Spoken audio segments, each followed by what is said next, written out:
kick it off. Let's go. All right. So Trey, thanks for being here. Yeah, man. Thank you. Yeah. So you and I got to know each other through Bridgetown Church, and you are the pastor of Justice and Mercy, which is like kind of some Samuel L. Jackson stuff. But what does that mean? I mean, it sounds like, you know, you're walking through the valley of death and stuff like that. But it's like in the business world, it's like partnerships and stuff, right? For sure, man. Yeah. I would say, like, to make it really basic, I help people get their butts out of the seats and into the streets. Okay. And then, I get to oversee all of our, like, domestic and global partnerships with a lot of nonprofits, like here in Portland, some in, like, East Africa, some stuff in the Middle East. And so, like, I'm just fostering relationships with all those people, figuring out how we can best serve them, and then mobilizing people, like I said, to kind of go and do the work. You know what I mean? That's the big gist of it. And how did you get into that? You were just telling me right before this, like you went to college in Kansas? In Kansas, yep. Yeah, and then you went to do Peace Corps, came back, and then ultimately, just tell us that story. No, it's good, yeah. So from Peace Corps, where I was in West Africa, came back to Kansas, which honestly I was not excited about. But I just felt like I was supposed to. I took a job there at a church and did that for a couple years, and things started to kind of, fall apart a little bit. Got a job at my university, got married, all that good stuff.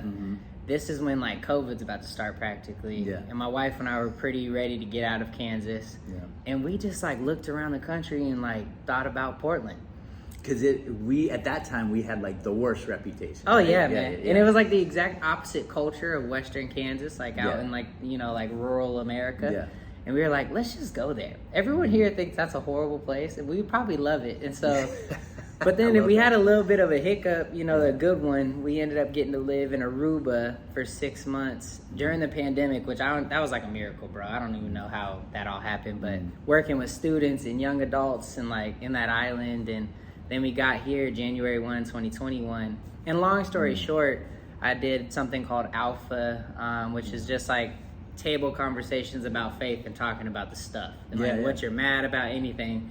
And before I knew it, went on a walk with one of the pastors at Bridgetown, and a job kind of really fell in my lap and just kind of progressed into now the pastor of Justice and Mercy there. So that's crazy.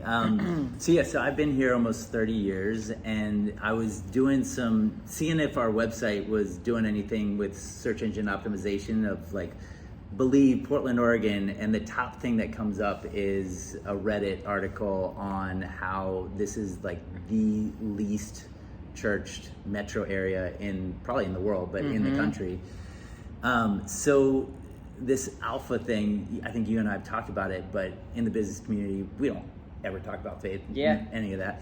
And so how do you have conversations with the average Portlander about faith when it seems like everyone's allergic to that conversation, Yeah, for sure. Dude, I come alive with it, man.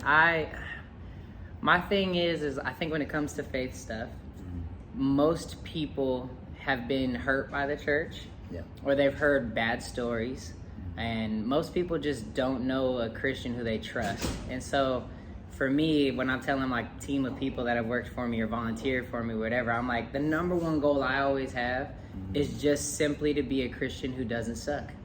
Like, it's a nice low bar. It's a low bar. And so I'm like, if I can connect with somebody and not try to coerce them into something I believe, like, I don't have that intention, like, I'm just trying not to suck.